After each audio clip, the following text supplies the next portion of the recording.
We also needed to have a place to have these conversations with other American Indians, a safe place where we could be really honest about what it felt like to be not quite good enough. We can't tell our parents that. It's embarrassing.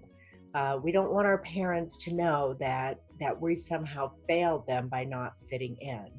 We didn't have an unquestioned acceptance by the larger kinship group or by the society at large. We were always made different then. And like I said earlier, when we went back home, if we tried to go back home, we didn't have a liaison that could help guide us into all those things we needed to know before we made contact. And so because of all of this, there was really a lack of an identity that I could claim and a lack of acceptance for what identity I wanted to claim. And so I was in between. I was too white to be Indian. I was too Indian to be white. And a lot of times you know this as a kid, you feel it a lot more as a teenager, but as an adult, when you're 18 and you're on your own, you don't have that safety net of living in white America where people might stand up for you. You really have to forge it alone. With adoptive parents, it takes a lot more than love to raise a child. It isn't about the parent at all. You can be the best parent in the world, and that adopted child is going to wonder where they came from, and they're going to wonder who they are, and they're going to wonder why that difference exists. And by saying that you're colorblind is not helpful, because in society, everybody is aware of culture or color. Everybody is aware of race.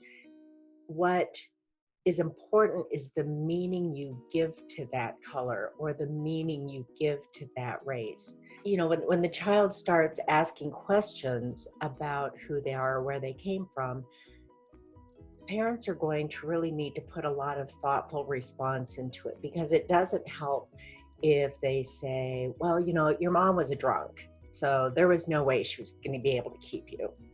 And it's just kind of like you sit there and what ends up happening is you adopt that, you know, well, Indians are drunks, without understanding the historical context.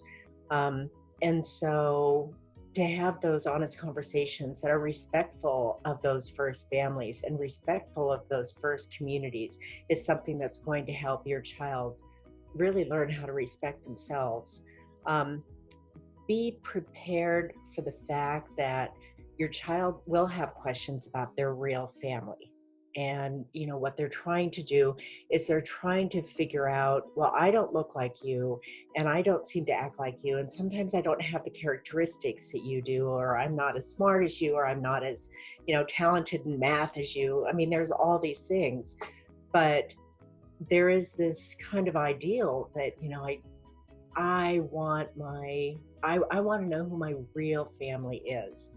And it's really up to the adoptive parent to understand what they're saying is, I want to know who I am in this really, really complex world that is not going to get any easier, I think. I mean, I'm not anti-adoption. I'm pragmatic. There's always going to be wars. There's always going to be genocides. There's always going to be political and economic upheaval. There's always going to be disasters. And there's always going to be a place that children need to be safe.